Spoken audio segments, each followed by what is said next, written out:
जय हिंद, जय भारत। 15 जून 2013 को हजारों भक्त हर हर महादेव का जयकारा लगाते हुए भगवान शिव का दर्शन करने के लिए पर्वत पर चढ़े जा रहे थे। अचानक यहाँ पर वर्षा होने लगी। जून माह में यहाँ पर सामान्यतः वर्षा नहीं होती। अचानक आई इस वर्षा ने पहाड़ों के दृश्य को थोड़ी देर के लिए मनमोहक बना दिया। भक्तगण भीगते हुए भगवान शिव की ओर बढ़ते जा रहे थे। इस तीव्र वर्षा से नदियां उफान पर आने लगी। झीलों का जल स्तर अपनी सीमा से ऊपर उठने लगा। यहाँ 16 जून को भी वर्षा होती रही और भक्तों का हुजूम भी बढ़ते जा रहा था। 16 जून को एक और घटना हुई। शाम को यहाँ पर बादल फट गया, जिसका मतलब है किसी एक स्थान पर बहुत ज्यादा वर्षा हो जाना, जैसे सैकड़ों पानी की टंकियां अचानक फट जाएं। आप समझ सकते हैं किस प्रकार का जलजला उत्पन्न होगा। इस समय यहाँ 23,000 से अधिक पर्यटक मौजूद थे। स्थानीय लोगों की संख्या अलग। अब सभी लोगों के माथे पर चिंता की लकीरें गहरी होने लगी, क्योंकि अब जगह जगह से लैंडस्लाइड हो रही थी। नदियों का जल तेजी से घरों में घुसने लगा था। यह क्षेत्र मंदाकिनी और सरस्वती नदियों के बीच स्थित है। इन दोनों नदियों ने अपना वह रौद्र रूप दिखाना शुरू कर दिया था, जिसे आज से पहले यहाँ पर किसी ने नहीं देखा था। बार बार होने वाली लैंडस्लाइड, अधिक वर्षा और फ्लैश फ्लड से मंदाकिनी और सरस्वती नदियां जल्द ही नदी से काल का रूप बन गई। यह नदियां अपने क्षेत्र में आने वाले लोगों और गाड़ियों को बहाने लगी थी। यहाँ के लोग नदी से ऊंचाई पर स्थित होटल और घरों और धर्मशाला में जाकर सो गए कि यह डरावनी रात भी कट जाएगी, सुबह तक सब ठीक हो जाएगा। लेकिन सुबह रात से भी ज्यादा भयानक होने वाली थी। सुबह 6 बजे के करीब एक जोरदार धमाका हुआ, जैसे कोई परमाणु बम फूटा हो। यह आवाज थी यहाँ से थोड़ी दूर पर स्थित चोराबारी झील के टूटने की, जिससे इतना अधिक जल निकला कि इसने पहाड़ों के भी टुकड़े टुकड़े कर दिए। बड़े बड़े चट्टान, मिट्टी का मलबा, घर, दुकान, होटल, धर्मशाला सब 50 किलोमीटर की स्पीड से लोगों पर टूट पड़े। सब कुछ ध्वस्त और तबाह हो रहा था। अचानक एक विशाल पत्थर टूटकर आया और केदारनाथ मंदिर के पीछे रुककर उसका सुरक्षा कवच बन गया। इस मंदिर के अलावा सब तबाह हो गया। हजारों लोग पानी में डूबकर मर गए तो सैकड़ों लोग पत्थर से टकराकर। अब यहाँ पर सिर्फ लाशें थी, लेकिन मदद करने वाला कोई नहीं था। 5,000 से अधिक लोग लापता हो गए, जिसमें से अधिकांश लोग आज तक नहीं लौटे हैं। इस त्रासदी को अधिकांश लोग बेतरतीब विकास का कारण मानते हैं, जबकि कुछ लोग भगवान शिव का रौद्र रूप। इस त्रासदी को हम केदारनाथ त्रासदी के नाम से जानते हैं, जिसे ऐसी तबाही मचाई कि अगर हम इसकी आज चर्चा कर रहे हैं तो भी मेरे रोंगटे खड़े हो जा रहे हैं। इस त्रासदी पर हम डिटेल पर बात करने जा रहे हैं। मैं इस सीरीज को आगे बढ़ाऊं उससे पहले आपसे एक रिक्वेस्ट है कि अगर आपने चैनल को अभी तक सब्सक्राइब नहीं किया है तो तुरंत सब्सक्राइब कर लीजिए, बेल आइकन को दबा लीजिए, ताकि चैनल का नोटिफिकेशन आप तक पहुंचता रहे। वीडियो को अंत तक देखिएगा। अगर ये पसंद आएगा तो इसे शेयर और लाइक करके जरूर जाइएगा और अपना विचार भी बताइएगा। आइए हम अपनी स्टोरी को आगे बढ़ाते हैं।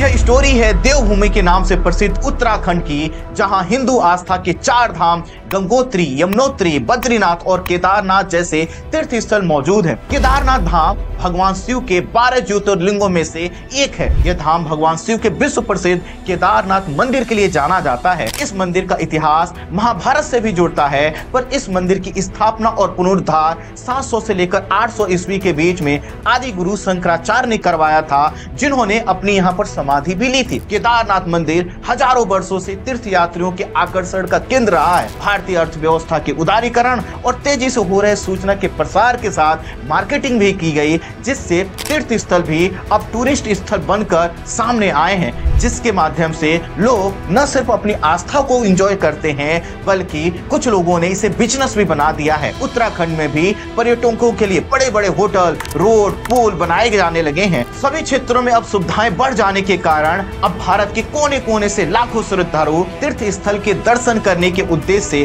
भारी संख्या में उत्तराखंड आने लगे। ऊर्जा आपूर्ति बढ़ाने के लिए यहाँ कई हाइड्रो पावर प्रोजेक्ट भी शुरू किए गए।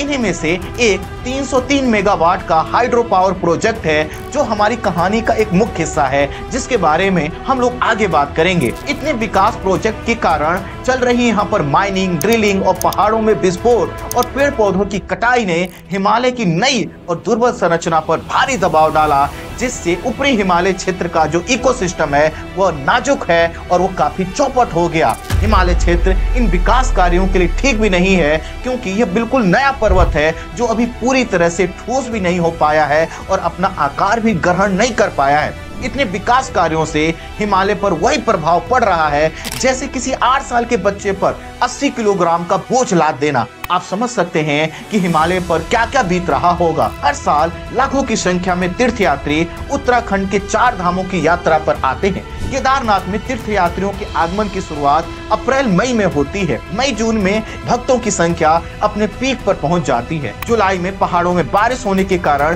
तीर्थ यात्रा धीमी पड़ जाती है और ठंड के मौसम में केदारनाथ धाम की कपाट को बंद कर दिया जाता है। हर वर्ष की तरह 2013 में भी 14 मई 2013 को केदारनाथ मंदिर का कपाट खुलने के साथ ही बद्रीनाथ केदारनाथ की ओर यात्रियों का सैलाब उमड़ पड़ा। इस क्षेत्र की पारिस्थितिकी जितना प्रेशर झेल सकती थी, हर रोज उससे 3 गुने से ज्यादा लोग इस क्षेत्र में आने लगे। लोग आएंगे तो सुविधाएं भी देनी पड़ेंगी, लेकिन हिमालय तो इसके लिए बना नहीं था। खैर, मई से ही पर्यटकों या भक्तों का जत्था केदारनाथ के दर्शन को आने लगा।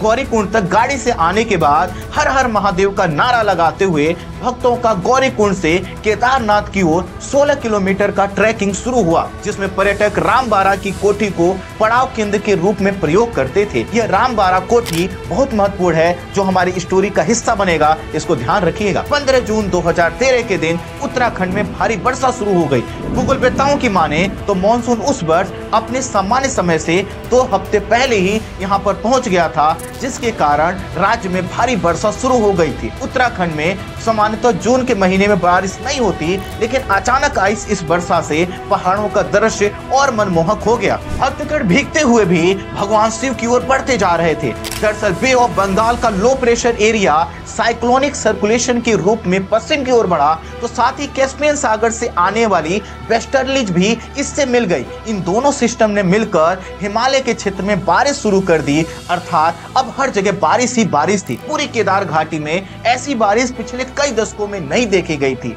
केदारनाथ की घाटी की ज्योग्राफी ने इस बारिश को तबाही में बदल दिया। दरअसल चारों ओर तीखी ढलानों वाले पर्वत चोटी के बीच बसे इस सकरी घाटी का क्षेत्र मंदाकिनी नदी का फ्लड प्लेन एरिया माना जाता है, जो बाढ़ के लिए हमेशा से काफी सेंसिटिव रहा है, क्योंकि पर्वत का पानी ढाल के सहारे इस घाटी में तेजी से आता है। समुद्र से 3500 मीटर की ऊंचाई पर स्थित केदारनाथ धाम 2 नदियों मंदाकिनी और सरस्वती के बीच स्थित है, जिसमें मंदाकिनी एक प्रमुख नदी है। दोनों नदियों के संगम के ठीक पीछे का सपाट क्षेत्र केदारनाथ धाम का एक छोटा सा कस्बा है। घाटी के ऊपर पर्वतों पर कई ग्लेशियर और झीलें मौजूद हैं, जो इन नदियों के जल का स्रोत हैं। ऐसी ही एक ग्लेशियर है चौराबारी, जो कई किलोमीटर क्षेत्र में बर्फ की एक नदी है। इसी ग्लेशियर के पिघलने से पानी रिस कर चौराबारी ताल में पहुंचता है और इस ताल का पानी मंदाकिनी नदी के जल का स्रोत बनता है। 15 जून 2013 से शुरू हुई मानसून की तेज बारिश जब इस ग्लेशियर पर पड़ी, तो बर्फ और भी तेजी से पिघलने लगी और चौराबारी झील का जल स्तर तेजी से बढ़ने लगा। न रुकने वाली तेज मूसलाधार बारिश ने चौराबारी झील की स्थिति को और भी भयानक बना दिया था, जिससे पूरी केदारनाथ और निचला क्षेत्र बारिश की शोर से घबरा उठा। 16 जून को भी 24 घंटे से हो रही लगातार बारिश के कारण केदारनाथ घाटी के चारों ओर की पहाड़ी ढहकर गिरने लगी, जिसके कारण नदी के जल प्रवाह में रुकावट उत्पन्न हो रही थी। तो साथ ही कई छोटे छोटे नालों का पानी मंदाकिनी और सरस्वती नदी में मिलने के लिए आगे बढ़ चला। एक तरफ नदियां उफान पर आ चुकी थीं, तो वहीं दूसरी ओर 16 जून को भी भक्तों का और पर्यटकों का जत्था गौरीकुंड से केदारनाथ की ओर बढ़ रहा था। केदारनाथ की सकरी घाटी में फंसकर बादलों का एक जमावड़ा भी यहाँ पर इकट्ठा हो गया, जिसने शाम को यहाँ पर बादल फटने की घटना को अंजाम दिया। बादल फटने की घटना कुछ ऐसी स्थिति है जिसके कारण काफी छोटे क्षेत्र में अचानक से भारी वर्षा हो जाती है। जैसे आपके घर के छत के ऊपर रखी पानी की हजारों टंकियां एक साथ फट जाएं, तो आप समझ सकते हैं कि कितना पानी आ जाएगा और क्या प्रभाव होगा। ठीक यही चीज केदारनाथ घाटी में हो रही थी। केदारनाथ घाटी इसके लिए तैयार नहीं थी। 10,000 की क्षमता वाली इस घाटी में उस दिन 23,000 से ज्यादा पर्यटक मौजूद थे, स्थानीय लोगों की संख्या अलग। 16 जून शाम 7 बजे बारिश, ग्लेशियर पिघलने और लगातार हो रहे भूस्खलन के कारण 2 फ्लैश फ्लड आए और विनाश की लीला शुरू हो गई। फ्लैश फ्लड को आप गीली मिट्टी के कीचड़ की बहती हुई नदी मान सकते हैं, जिसकी गति ट्रेन की स्पीड की तरह हो सकती है, जो 200 से लेकर 300 मीटर चौड़ी और 2 से लेकर 20 मीटर तक ऊंची हो सकती है। फ्लैश फ्लड में कुछ घर और गाड़ियां बह गईं। अब सभी लोगों के माथे पर चिंता की लकीरें गहरी होने लगी, क्योंकि जगह जगह से लैंडस्लाइड हो रही थी और नदियों का जल घरों में घुसने लगा था। यहाँ के लोग नदी से ऊंचाई पर स्थित होटल और घरों और धर्मशालाओं में जाकर सो गए, ताकि ये डरावनी रात कट जाए और सुबह तक सब ठीक हो जाए। लेकिन सुबह 6 से 7 बजे के बीच अधिक जल और लैंडस्लाइड के कारण चोराबारी झील का एक हिस्सा टूट गया। झील के टूटने से जो आवाज आई वो कुछ ऐसा था मानो कोई परमाणु बम फटा हो, और होटल मंदिर में मौजूद लोगों के पैरों के नीचे की जमीन कांपने लगी। लगा मानो भूकंप का जोरदार झटका हो। झील का सारा पानी मंदाकिनी और सरस्वती नदी की ओर बुलेट ट्रेन की स्पीड से बढ़ा। भारी मात्रा में बढ़ रहे पानी के रास्ते में जो कुछ आया उसने सबको तबाह कर दिया। प्रकृति के तांडव ने अब मौत की लीला को शुरू कर दिया था। अभी लोग कुछ समझ पाते कि नदियों नालों के गर्जन की आवाज लोगों के दिलों में दहशत पैदा करने लगी थी। नदियों के पानी में एक अजीब किस्म की बदबू थी, जिसे लोगों ने आज से पहले कभी महसूस नहीं किया था। लोगों को अब अनहोनी का अंदाजा हो गया था। भारी बारिश, कड़कती बिजली, गरजती नदियां, थर्राती जमीन और मौन भोले बाबा का मंदिर और लोगों के चेहरे पर दहशत उस समय की वास्तविक तस्वीर थी। न सिर्फ नदियां बल्कि पहाड़ भी अब लोगों पर टूट पड़े। विशालकाय पत्थर गोले की स्पीड से लोगों की ओर टूट पड़े। केदारनाथ घाटी अब वर्षा, लैंडस्लाइड, नदी और झील के पानी से लबालब थी। यहाँ की हर चीज अब मौत का सामान बन चुकी थी। केदारनाथ धाम के सभी लोग अब समझ चुके थे कि अब बचना नामुमकिन है। लोगों में अफरा तफरी मच गई। कुछ लोग भागना भी चाह रहे थे, कुछ पहाड़ों पर चढ़ना चाह रहे थे ताकि वो बच सके, लेकिन अब पहाड़ बचे ही कहाँ थे और कहाँ वो लोग जा पाते। इसी बीच एक बड़ा भारी शिला केदारनाथ मंदिर के ठीक पीछे आकर गिर पड़ा और मंदिर का सुरक्षा कवच बन गया। ढलानों से आते हुए फ्लैश फ्लड उस पत्थर से टकराकर 2 भागों में बट गया। ये भगवान शिव का चमत्कार ही था जिससे मंदिर बच गया, अन्यथा मंदिर का टूटना फिक्स था। ऐसा लग रहा था जैसे धर्म खुद की रक्षा कर रहा हो। मंदिर को बचाने वाला यह पत्थर अब भीमशिला के रूप में पूजा जाता है। पत्थर से टकराकर पूरा फ्लैश फ्लड 2 भागों में बंटकर अलग अलग दिशाओं में बढ़ा और शहर के पूर्वी और पश्चिमी क्षेत्रों से हजारों इंसानों को घर, होटल, टेलीकॉम टावर सहित बहा ले गया। केदारनाथ तबाह हो चुका था। पूरा धाम मलबों से पट पड़ा था। जो घर बच गए थे वो बड़े बड़े पत्थरों की मार से मिट्टी में मिला दिए गए। सब जगह हर चीज खंडहर में तब्दील हो चुकी थी। मंदिर के अलावा सब कुछ तबाह हो गया था। हजारों लोग पानी में डूबकर मर गए और सैकड़ों लोग पत्थरों के द्वारा मार दिए गए थे, क्योंकि पत्थर बुलेट की स्पीड से लोगों पर टूट रहे थे। अब यहाँ पर सिर्फ लाशें थीं, लेकिन मदद करने वाला कोई नहीं था। इंसानों में जो कुछ लोग बच गए, या यूं कहें कि वही बचे जिनकी किस्मत अच्छी थी या जिन्हें महाकाल ने बचा लिया था, वो भी अब कुछ नहीं कर पा रहे थे। लाशों के ढेर से इलाका पड़ चुका था। सर अलग तो धड़ अलग ऐसी कंडीशन थी। कोई पत्थर से कुचला गया था तो कोई पानी में बह गया था। ये तांडव चंद मिनटों में एक कस्बे को खाक कर चुका था और आगे की ओर भी बढ़ता जा रहा था। सारे कम्युनिकेशन की और संपर्क की लाइनें कट चुकी थीं, अर्थात कोई ऐसा जरिया नहीं था जिससे बचे हुए लोग इस त्रासदी की सूचना अपने दूसरे लोगों तक पहुंचा सके। रामबारा कोठी, जहां पर लोग विश्राम करते थे, जहां पर हजारों पर्यटक थे, वहां पर भी जो घर, होटल, धर्मशालाएं, पार्किंग स्थल थे, वो सब कुछ बहने लगे। रामबार कोठी का नामो निशान खत्म हो गया। परिवार के परिवार, घर के घर तबाह हो गए। बाढ़ ने केदारनाथ से गौरीकुंड के बीच का पूरा क्षेत्र तहस नहस कर दिया। इतना होने के बावजूद भी अभी सिलसिला रुका नहीं था। 17 जून को भी यहाँ बारिश जारी रही। बारिश इस मंशा से यहाँ हो रही थी कि मानो वह आज सब कुछ समाप्त करके ही मानेगी। उत्तराखंड के 4 जिले उत्तरकाशी, रुद्रप्रयाग, चमोली, पिथौरागढ़ की नदियां जैसे अलकनंदा, भागीरथी, गंगा, मंदाकिनी अब ये बाढ़ का स्वरूप लिए आगे बढ़ चली। इन नदियों के रास्ते में जो कुछ भी आया, उन्होंने आगे भी इसी तरह की तबाही उत्पन्न की। 16 जून से शुरू हुई इस विपदा से सरकार 48 घंटे तक अनजान रही। 18 जून को बारिश जब थोड़ी कम हुई तो भारतीय एयरफोर्स का एक हेलीकॉप्टर इलाके का जायजा लेने पहुंचा। आपदा की गंभीरता को देखते हुए भी सरकार राहत और बचाव कार्य 19 जून को शुरू कर पाई, क्योंकि मौसम बहुत खराब था। इस राहत कार्य में 80 से ज्यादा प्लेन्स, हजारों आर्मी के जवान, आईटीबीपी और पुलिस के जवान लगे। वायुसेना ने बचाव कार्य शुरू किया।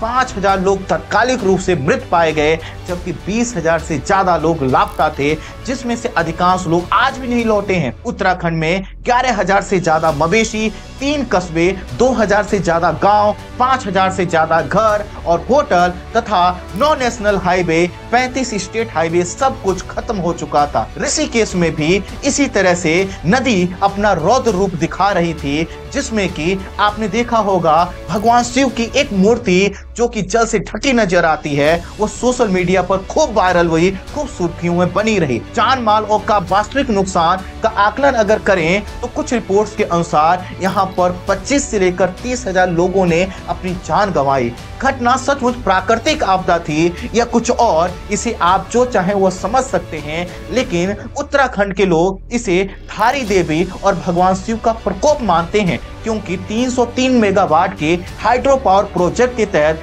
केदारनाथ के रास्ते में पड़ने वाली धारी देवी माता के मंदिर की मुख्य प्रतिमा को शिफ्ट कराया जा रहा था। धारी देवी को उत्तराखंड की संरक्षक देवी और चारों धाम की संरक्षिका के तौर पर मां काली का रूप बताया जाता है।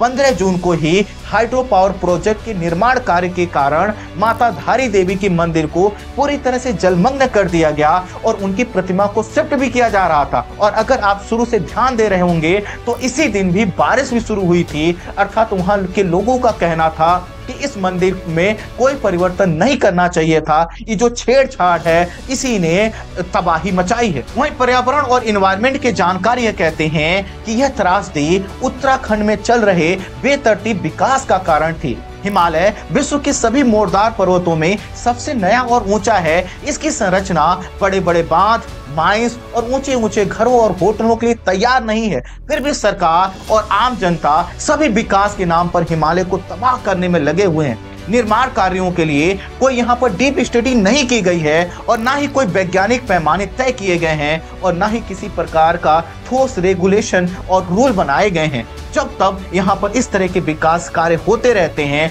तो स्वाभाविक है ऐसी त्रासदियां हमें आगे भी देखने को मिल सकती हैं। इसलिए जब भी चाहे आस्था की जगह हो या कोई पर्वत पहाड़ या नदी मैदान या घाटी क्षेत्र हो, हमें हर जगह पर यह ध्यान देना होगा कि कहीं हम विकास के नाम पर उस क्षेत्र को बर्बाद तो नहीं कर रहे हैं। यह बात सिर्फ उत्तराखंड की नहीं है, हिमाचल प्रदेश से लेकर जितने भी पर्वतीय क्षेत्र हैं इनका इकोसिस्टम बहुत कमजोर है, लेकिन हम हर जगह पहुंचने के फिराक में, अपने लुत्फ उठाने के प्रयास में उसको बर्बाद कर रहे हैं। इसलिए इस बर्बादी को रोकना होगा, इस त्रासदी से कुछ सीखना होगा कि किस तरह से छोटी छोटी घटनाओं ने इतना विशाल आकार ग्रहण किया। अगर आपको ये मेरी बात अच्छी लगी हो, समझ में आई हो, तो मैं आपसे रिक्वेस्ट करूंगा कि वीडियो को शेयर कीजिएगा, कमेंट करके जाइएगा और अपने सुझाव भी दीजिएगा। मैं हूं सुनील वर्मा, आप जुड़े हुए थे सुनील वर्मा संवाद पर। जय हिंद, जय भारत।